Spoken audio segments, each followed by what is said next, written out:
30 Newton का कोई बल 5 किलोग्राम की किसी वस्तु पर 2 सेकंड तक कार्य करता है तो वस्तु का त्वरण ज्ञात कीजिए। यहाँ हम बल के व्यंजक का प्रयोग करते हैं F बराबर m इंटू ए, इसलिए A बराबर F बट्टा m।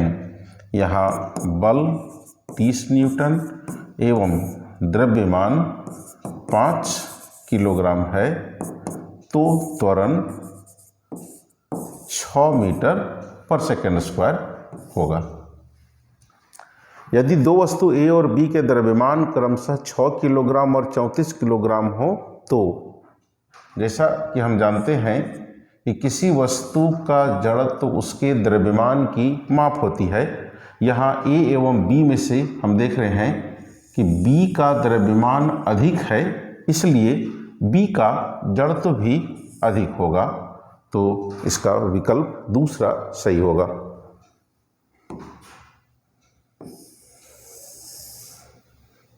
जड़त्व का गुण प्रत्येक वस्तु में होता है, इसलिए इसका विकल्प 1 सही होगा। न्यूटन किसका मात्रक है? तो न्यूटन बल का मात्रक है।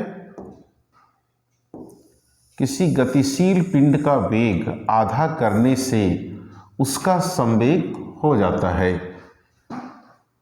किसी वस्तु का संवेग उसके द्रव्यमान और वेग का गुणनफल होता है, अर्थात किसी वस्तु का संवेग उसके वेग के अनुक्रमानुपाती होगा। यहाँ पिंड का वेग आधा हो रहा है तो उसका संवेग भी आधा हो जाएगा। किसी m द्रव्यमान की वस्तु जिसका वेग v है का संवेग, तो संवेग बराबर द्रव्यमान गुना वेग, इसलिए m इंटू v। निम्न में किसका जड़त्व अधिक है? किसी भी वस्तु का जड़त्व उसके द्रव्यमान की माप है। यहाँ साइकिल, कार, बस और रेलगाड़ी में से रेलगाड़ी का द्रव्यमान सबसे अधिक है, इसलिए जड़त्व भी रेलगाड़ी का सबसे अधिक होगा। 2 किलोग्राम द्रव्यमान वाली वस्तु को 5 मीटर पर सेकेंड स्क्वायर की दर से त्वरित करने में कितने बल की आवश्यकता होगी? तो बल बराबर द्रव्यमान गुना त्वरण, तो द्रव्यमान 2 और त्वरण 5, तो लगने वाला बल 10 न्यूटन होगा। गति का पहला नियम बल की परिभाषा देता है।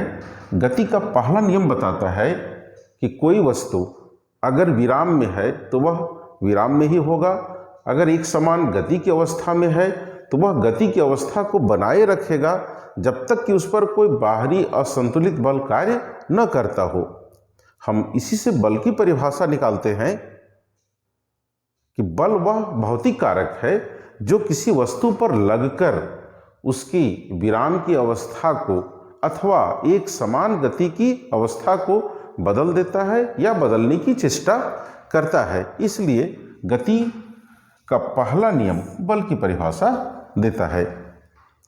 जिस गुण के कारण कोई पिंड अपने विराम की अवस्था बनाए रखना चाहता है उसे हम जड़त्व कहते हैं।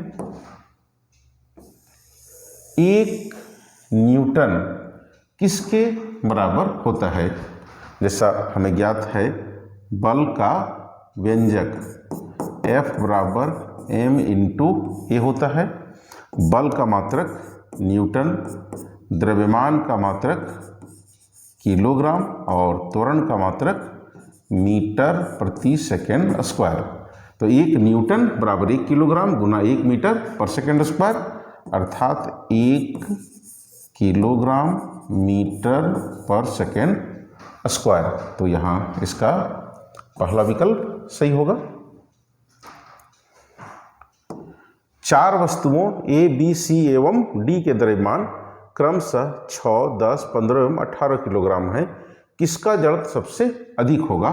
इस प्रश्न के अनुसार A का द्रव्यमान 6 किलोग्राम, B का द्रव्यमान 10 किलोग्राम, C का द्रव्यमान 15 किलोग्राम तथा D का द्रव्यमान 18 किलोग्राम है। तो सबसे अधिक द्रव्यमान डी का है, इसलिए डी का जड़त्व सबसे अधिक होगा। किसी वस्तु के जड़त्व की माप है, किसी वस्तु के जड़त्व की माप द्रव्यमान होता है।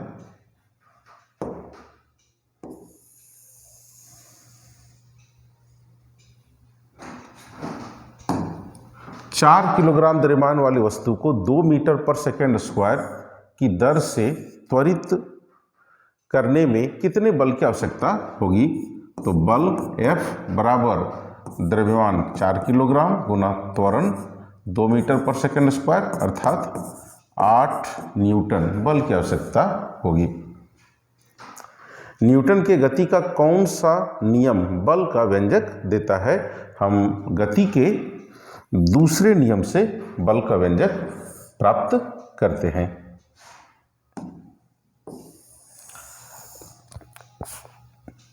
रॉकेट किसके सिद्धांत पर कार्य करता है? तो रॉकेट संवेग के संरक्षण के सिद्धांत पर कार्य करता है।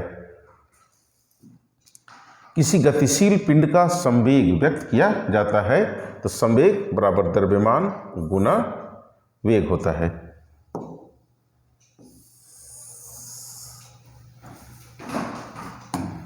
दस किलोग्राम द्रव्यमान वाली वस्तु को 2 मीटर पर सेकेंड स्क्वायर की दर से त्वरित करने में कितने बल की आवश्यकता होगी? तो बल बराबर द्रव्यमान गुना त्वरण अर्थात 10 गुना 2 बराबर 20 न्यूटन। यदि 12 न्यूटन का बल 3 किलोग्राम की वस्तु पर कार्य करता है तो उत्पन्न त्वरण का मान होगा F बराबर m गुना a।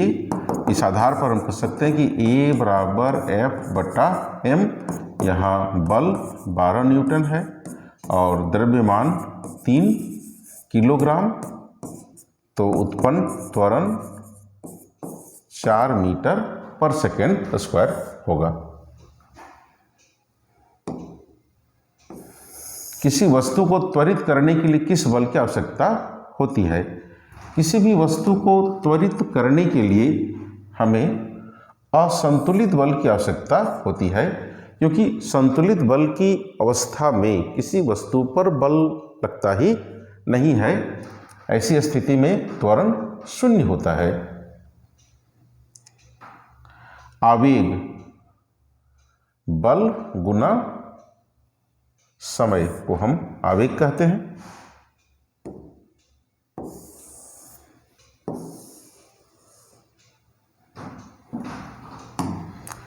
यदि किसी वस्तु पर कोई बाह्य बल लग रहा हो तो वस्तु बल की दिशा में त्वरित हो जाती है। इस प्रकार उत्पन्न त्वरण F बराबर m इंटू a अर्थात बल a के अनुक्रमानुपाती है। तो उत्पन्न त्वरण वस्तु पर लगे बल के समानुपाती होता है। बल का SI मात्रक न्यूटन होता है। द्रव्यमान और वेग के गुणनफल को संवेग कहते हैं। प्रत्येक क्रिया के समान एवं विपरीत प्रतिक्रिया होती है। यह गति का कौन सा नियम है? यह गति का तीसरा नियम है। संवेग परिवर्तन की दर समानुपाती होती है। हम गति के दूसरे नियम से जानते हैं कि संवेग परिवर्तन की दर बल के समानुपाती होता है। संवेग में परिवर्तन बराबर होता है।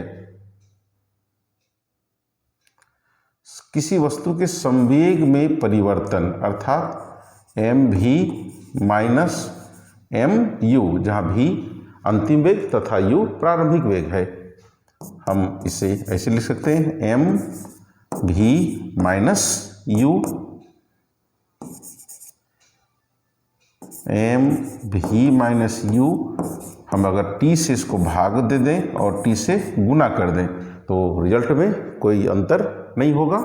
अब हम इसको ऐसे लिख सकते हैं एम वी माइनस यू बटा टी ए गुना टी, और m इंटू ए को हम लिख सकते हैं f इंटू टी, और बल गुना समय बराबर आवेग होता है। तो हम कह सकते हैं कि संवेग में परिवर्तन आवेग के बराबर होता है। संपर्क में आने वाली दो सतहों के बीच गति के विपरीत दिशा में लगने वाले बल को घर्षण बल कहा जाता है।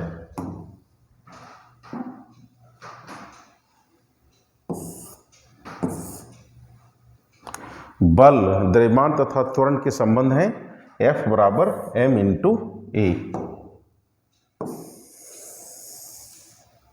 जड़त्व का नियम प्राप्त होता है। जड़त्व का नियम गति के प्रथम नियम से प्राप्त होता है। रॉकेट तथा जेट इंजन न्यूटन के किस नियम पर कार्य करते हैं? तो ये गति के तीसरे नियम पर कार्य करते हैं। एक न्यूटन समतुल्य है 10⁵ डाइन। डाइन बल का मात्रक है। SI मात्रक में बल का मात्रक न्यूटन होता है।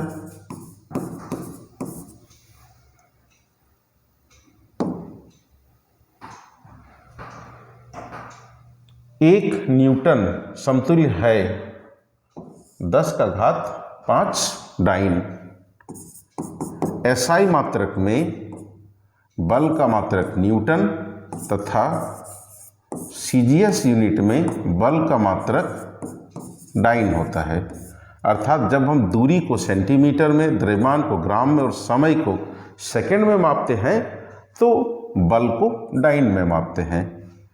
1 न्यूटन बराबर 1 किलोग्राम गुना 1 मीटर पर सेकंड स्क्वायर।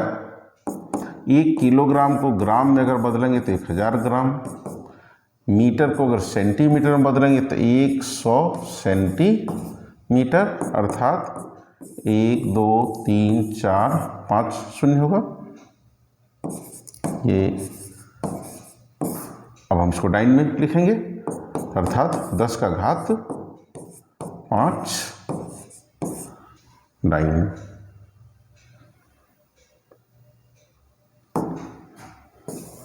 किसी वस्तु का जड़त्व निर्भर करता है।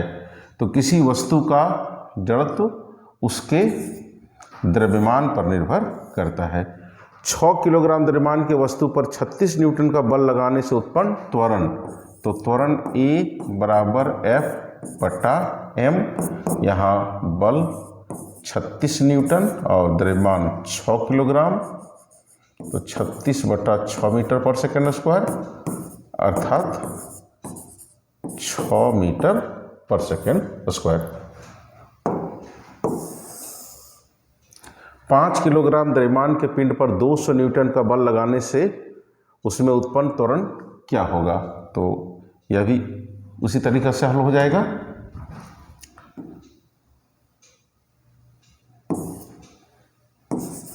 (200 बटा 5) अर्थात 40 मीटर पर सेकंड स्क्वायर।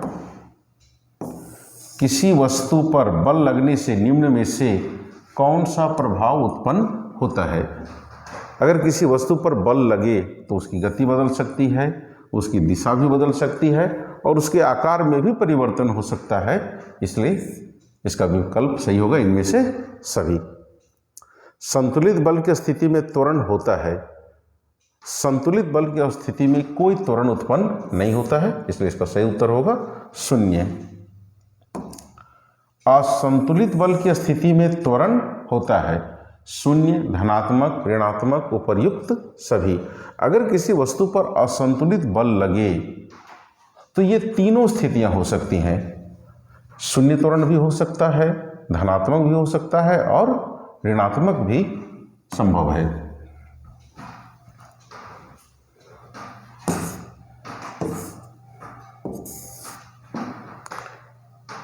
घर्षण बल लगता है। घर्षण बल हमेशा गति की विपरीत दिशा में लगता है। जड़त्व के नियम की खोज किसने की थी? तो जड़त्व के नियम की खोज गैलीलियो के द्वारा की गई थी।